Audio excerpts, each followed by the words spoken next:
What does being happy truly mean? What does it entail? Can anyone be happy, or is this desirable human emotion only reserved for the luckiest amongst us? I want to dispel many of the myths that keep many people from reaching their goals. Many of the issues are largely perpetuated by society because it helps to keep people in check, much like good subservient sheep.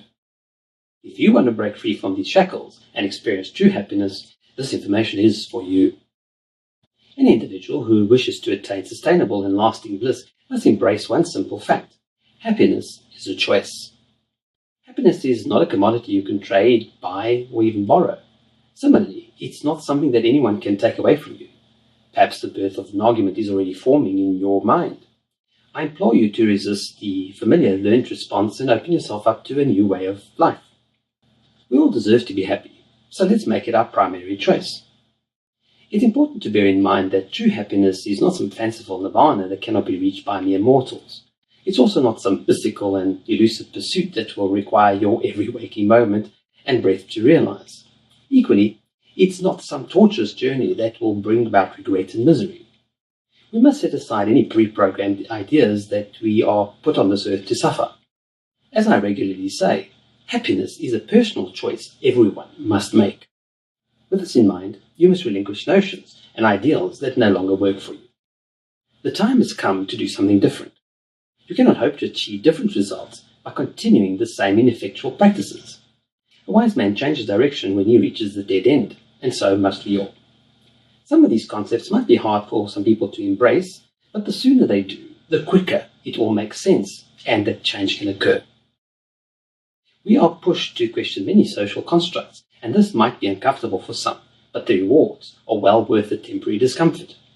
Similarly, just because you understand some of the principles outlined, it doesn't mean that you should head out and make impulsive or rash decisions.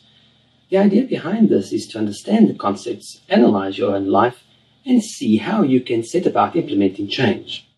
Sometimes the simple fact of self-enlightenment is enough to impart transformation in those around you.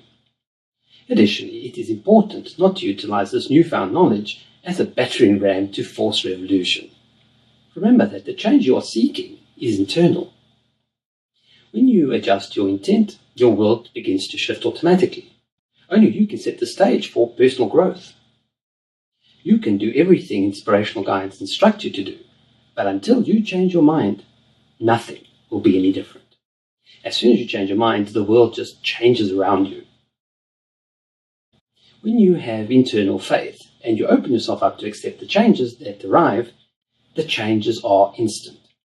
I'm a firm believer in being of positive mind, even when you don't yet believe, because you will be one step closer to the objective you seek. Expect the best and believe that it will happen. If you believe the reverse, so will your rewards reflect your expectations. Put out the right message to the universe and be prepared to embrace the changes. Never challenge or question the positive changes in your life. Just be grateful. If you wish to see change, the greatest alteration lies within. Become the person you wish to be before you demand the same of others. When you do, you will no longer demand, but you will remove yourself from undesirable situations and the company of those who do not serve you well. This is the beginning of true happiness.